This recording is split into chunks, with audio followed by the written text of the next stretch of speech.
BA प्रथम वर्ष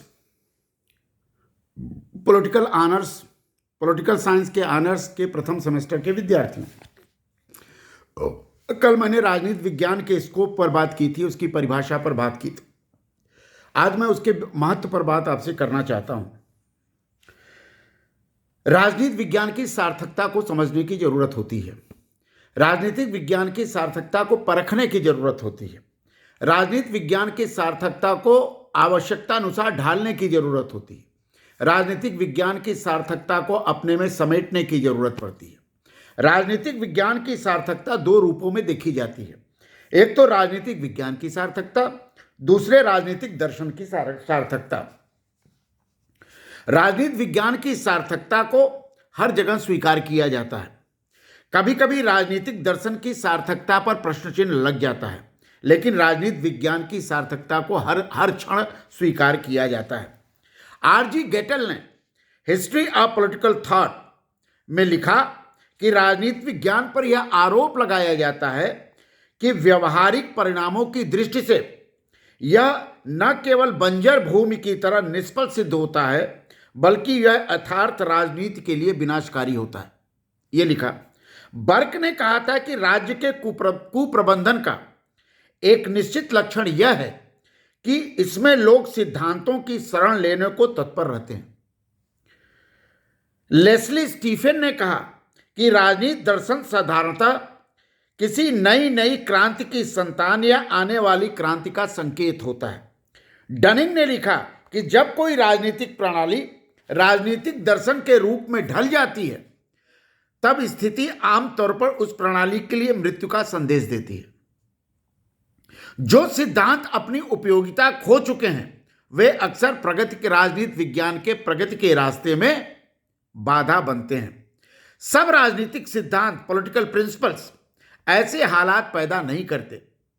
मानव इतिहास में अनेक राजनीतिक सिद्धांतों ने ऐसी क्रांतियों को बढ़ावा दिया है जिससे मानवता का पर्याप्त हित हुआ है, जैसे लोकतंत्र, वैयक्तिक स्वतंत्रता, अंतर्राष्ट्रीय जस्टिस।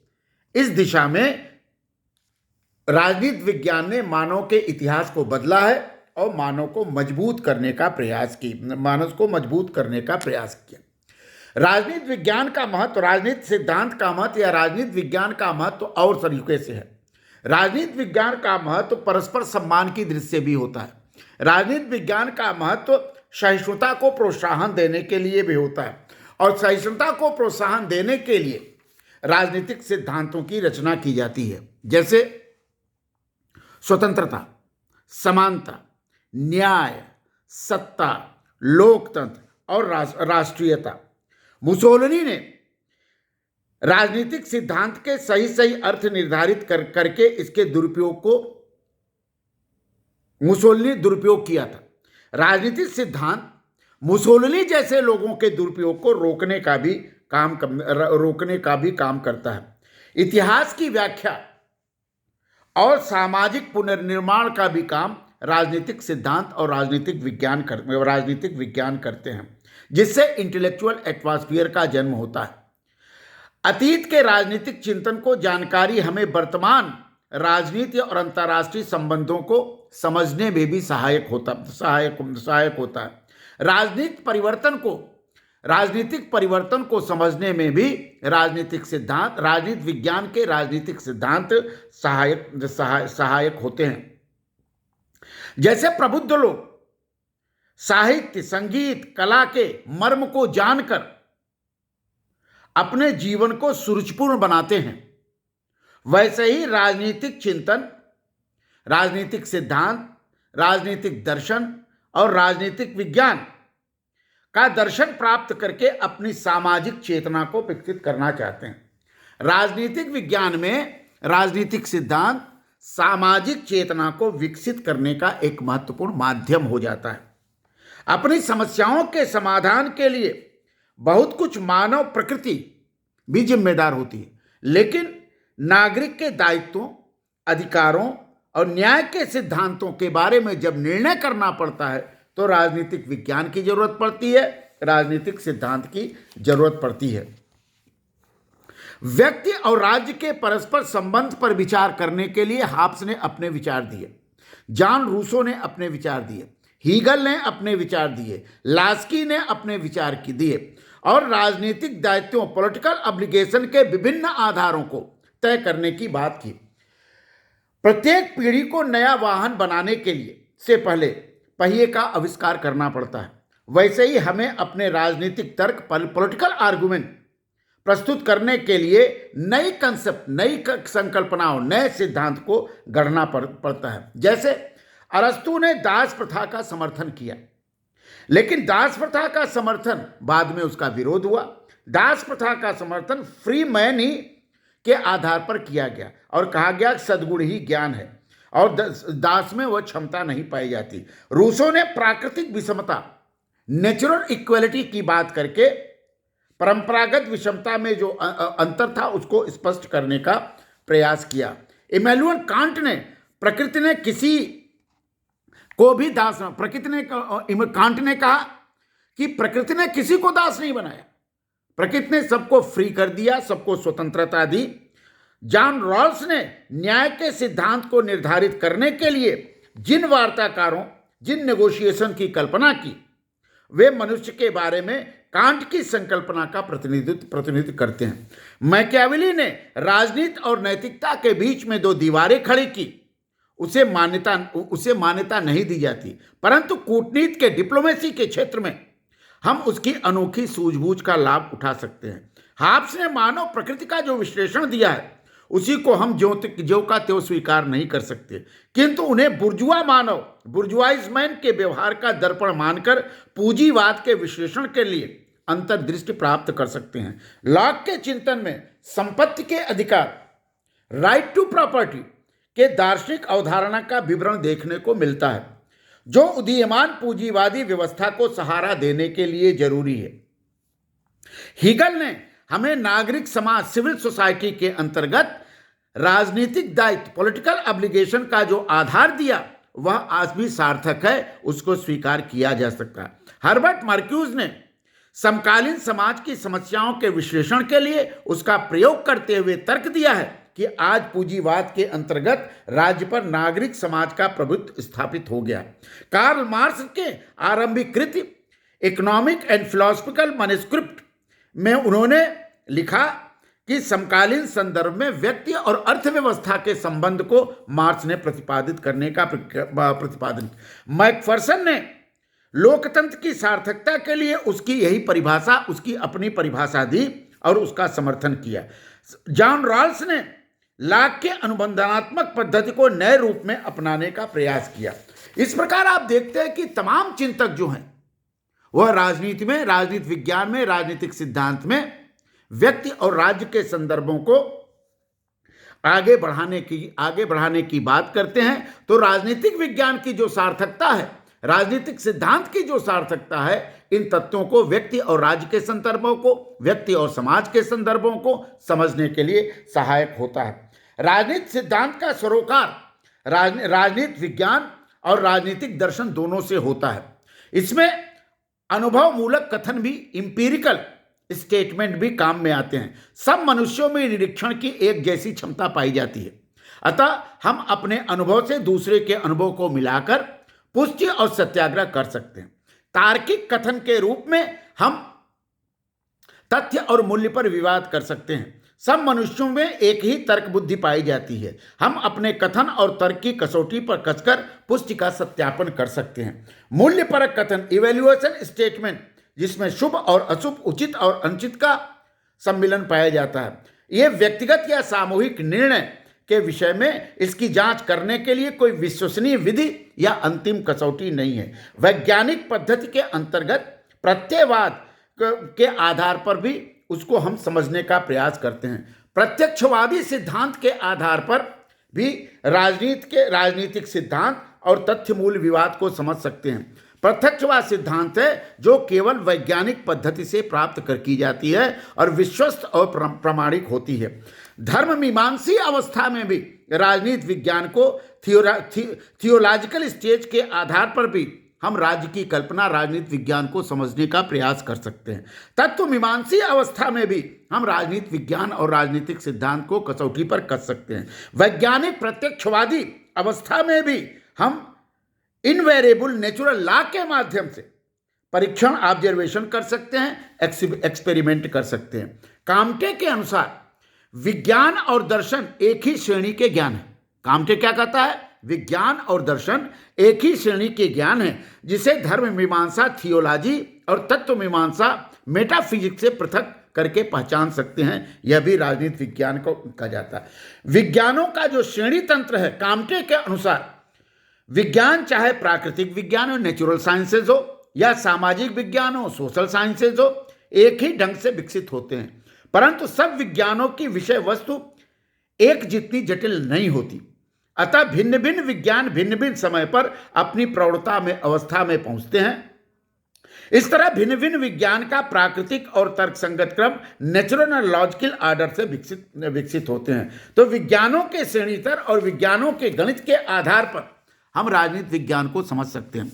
राजनीति विज्ञान को समझने के लिए मैथमेटिक्स, गणित, ज्योतिर्विज्ञान, एस्ट्रोनॉमी, भौतिक विज्ञान, फिजिक्स, रसायन विज्ञान, केमिस्ट्री, शरीर विज्ञान रचना, फिजियोलॉजी, समाज विज्ञान, सोशियोलॉजी, इन आधारों पर भी कसौटी पूर्वक हम काम कर सकते हैं। राजनीति विज्ञान के संदर्भ में दो और तथ्य सामने आते हैं। एक है नियो पॉजिटिविज्म और दूसरा है लॉजिकल पॉजिटिविज्म। नव प्रत्यक्षवाद या तार्किक प्रत्ययवाद की संज्ञा उसे देते हैं जिसको काम्टे ने स्वीकार किया। वियना सर्किल के सदस्यों का इसमें विशेष योगदान है।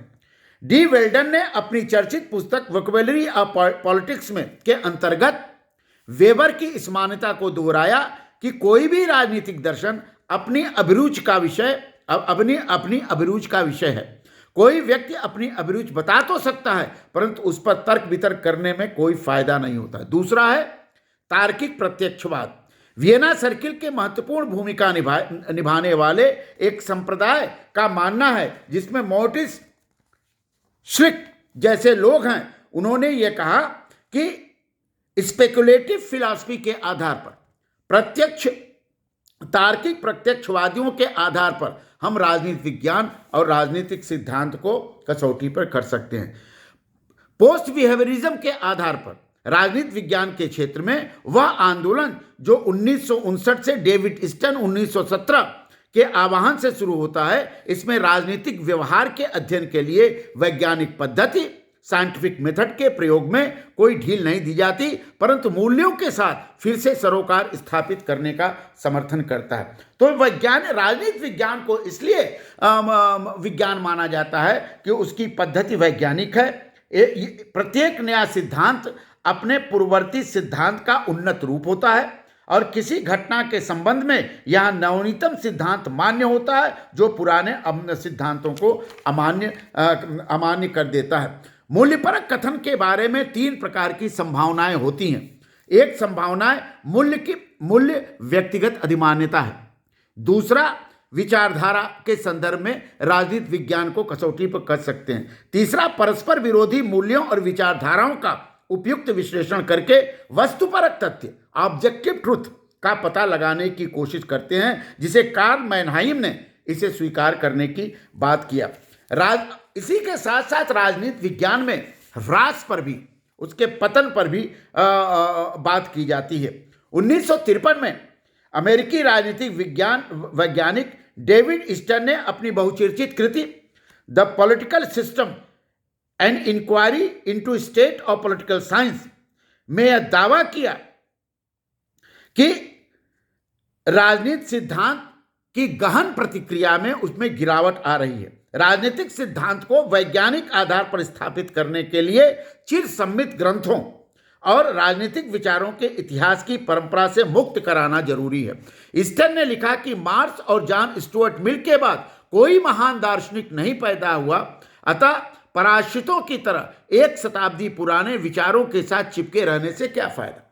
मतलब राजनीति विज्ञान में ह्रास इसलिए हो रहा है कि हमने राजनीति विज्ञान में किसी नए सिद्धांत, किसी नए विचारधारा, किसी नए मूल्य को स्थापित करने का प्रयास नहीं किया। और स्टन मानता है कि स्टुअर्ट मिल और मार्क्स की भाषा बोल करके हम राजनीति विज्ञान को आगे बढ़ाते हैं, जबकि शताब्दियां बदल गई हैं, लोग बदल गए हैं, लोग की प्रवृत्ति भी बदल गई।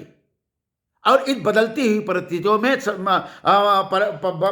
परिस्थितियों में और शताब्दियों के बदलने में राजनीति विज्ञान की जो परंपरागत मूल्य प्रणाली है, जो करंट वैल्यू सिस्टम है, वह कितना कारगर होगा यह कहना कठिन है। लेकिन यह ईस्टर्न मानता है कि यह अब कारगर नहीं है। नए मूल्य को स्थापित करने की राजनीति में जरूरत है, नए वैज्ञानिक तथ्यों को स्थापित करने की जरूरत है, नए सिस्टम अप्रोच को ले आने के राजनीति विज्ञान में जरूरत है। ये कौन लाएगा, कैसे लाएगा, ये कहना मुश्किल है। इसलिए ईस्टर्न कहते हैं कि राजनीति विज्ञान में ह्रास हो रहा है, क्योंकि नए तथ्य आ नहीं रहे, नए तथ्यों का विकास नहीं हो रहा। डेविड ईस्टर्न ने 1.5 दशक बाद अपना लेकिन बाद में उन्होंने अपना दृष्टिकोण बदला। ईस्टर्न ने राजनीति विज्ञान की व्यवहारवादी क्रांति को एक नया मोड़ देते हुए उत्तर व्यवहारवादी क्रांति की घोषणा की, और उत्तर व्यवहारवादी क्रांति के माध्यम से डेविड ईस्टर्न ने कहा कि अब राजनीति विज्ञान परंपरागत सिद्धांतों, परंपरागत मूल्यों से पृथक हो चुका है। वैज्ञानिक अनुसंधानों को समकालीन समाज की विकट समस्याओं का सामना करने में बल दिया जा सकता है। अल्फ्रेड कार्बेन ने 1953 में पॉलिटिकल साइंस क्वार्टरली के प्रकाशित अपने लेख में यह तर्क दिया कि समकालीन समाज में न तो पूंजीवाद प्रणालियों में राजनीतिक सिद्धांत की कोई प्रासंगिकता रह गई है और न ही साम्यवादी प्रणाली में। यह कहा जाता है कि राजनीतिक प्रणाली साम्यवादी और पूंजीवादी दोनों प्रणालियां ही राजनीतिक विज्ञान के क्षेत्र में असफल साबित हो गई हैं। तो कौन सी बात आगे बढ़ रही है? इसके मध्य में तीसरी विचारधारा का वो समर्थन करते हैं। इसका निर्लिप्तता का अर्थ, इसमें निर्लिप्तता का सिद्धांत की बात होती है, इसमें नैतिक तटस्थता का भाव नहीं है। राजनीति विज्ञान को नैतिक तटस्थता की श्रेणी में आप नहीं खड़ा कर सकते। जर्मीनो ने विश्वास व्यक्त किया कि राजनीतिक सिद्धांत प्रत्यक्षवाद के साथ साथ नहीं पनप सकता जो आलोचनात्मक दृष्टिकोण से कोई सरोकार नहीं रखता। इसका मतलब यह है कि राजनीति विज्ञान में आलोचना का महत्व बहुत अधिक है, क्रिटिसिज्म का महत्व बहुत अधिक है। राजनीति विज्ञान का विकास क्रिटिसिज्म के आधार पर ही हो सकता है, और राजनीतिक सिद्धांत की परंपरावादी और व्यवहारवादी धाराओं के बीच में खाई इतनी चौड़ी है कि उसे एक दूसरे के जोड़ने की संभावना नहीं है। इसलिए सामाजिक विज्ञानों में राजनीति विज्ञान एक प्राकृतिक विज्ञान के रूप में तो जरूर है, लेकिन उसकी भाषा अलग है, उसका रूप अलग है। और आलोचनात्मक राजनीति विज्ञान सचमुच राजनीति का आलोचना शास्त्र है। राजनीति विज्ञान क्या है? राजनीति का आलोचना शास्त्र है। सच्चा राजनीतिक दार्शनिक वह है जो सुकरात की तरह सत्ताधारी के प्रति सत्य बोलते हैं। मतलब राजनीतिक विज्ञान का विकास तब हो सकता है जब उसमें सत्य का प्रस्फुटन हो और सत्य को आगे बढ़ाने के लिए काम किया जाए। इस प्रकार पुराने तर्क और पुराने मार्गदर्शन सिद्धांत की आवश्यकता है, क्योंकि उसी के आधार पर हम नई परिस्थितियों को, नए सिद्धांतों की खोज कर सकते हैं। पुराने को छोड़ करके नई चीजों का खोज असंभव हो जाता है। इसलिए आप देखिए कि राजनीति विज्ञान में स्कोप, उसका महत्व अद्भुत है, और यह माना गया कि राजनीति विज्ञान के बिना विश्व की परिकल्पना, विश्व में समझ, विश्व की संचेतना कठिन है। इसलिए राजनीति विज्ञान का महत्व जैसा पहले था वैसे ही राजनीतिक विज्ञान का महत्व आज भी है। और राजनीतिक विज्ञान में विज्ञान भी है, तर्क भी है, वितर्क भी है, मंथन भी है, चिंतन भी है, विचारधारा भी है, सब कुछ राजनीतिक विज्ञान में है। इसलिए अतः राजनीतिक विज्ञान और राजनीतिक दर्शन निरंतर अन्वेषण, राजनीतिक विज्ञान और राजनीतिक दर्शन निरंतरता का प्रतीक है। इसमें निरंतर खोज होते रहनी चाहिए, और इसके निरंतर खोज होने के कारण से इसकी उपादेयता कभी कम नहीं होगी, क्योंकि यह खोज, निरंतर अन्वेषण और निरंतर खोज व्यक्ति और समाज के बदलते हुए परिवेश में संभव है। और आप जानते हैं कि व्यक्ति और समाज का परिवेश बदल रहा है, समाज का रूप बदल रहा है। अब कोविड-19 के बाद दुनिया में समाज का क्या स्वरूप होगा? कोविड-19 के बाद दुनिया में व्यक्ति का क्या स्वरूप होगा? कोविड 19 के बाद राज्य और प्रशासन और राज्य और उसके दर्शन का क्या रूप होगा, यह एक खोज का विषय है। क्योंकि कोविड 19 जैसा संकट विश्व में कभी नहीं आया। और जो भी राजनीतिक विज्ञान है, जो भी राजनीतिक विचारधारा है, जो भी राजनीतिक सिद्धांत है, कोविड 19 के पहले का है। तो अब विकासमान प्रक्रिया के आधार पर कोविड 19 के बाद राजनीतिक विज्ञान का अन्वेषण, उसमें खोज, उसमें सिद्धांतों और विचारधाराओं की खोज करनी जरूरी है। तो क्या वह सिद्धांतों की खोज राजनीतिक विज्ञान को सिर्फ स्वास्थ्य तक सीमित करेगा? क्या राजनीतिक विज्ञान को केवल अर्थ और खर्च तक सीमित करेगा? क्या राजनीतिक विज्ञान केवल शासन के कल्याणकारी रूप को सीमित करेगा? क्या राजनीतिक विज्ञान केवल वैश्विक समाज की परिकल्पना के आधार पर आगे बढ़ेगा?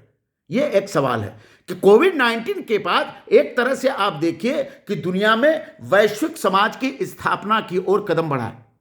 सभी एक दूसरे से समान रूप से त्रस्त थे, चाहे अमेरिका हो, चाहे भारत हो, चाहे दक्षिण अफ्रीका हो, चाहे कोई भी लैटिन अमेरिका हो, सभी समान रूप से ग्रस्त हैं।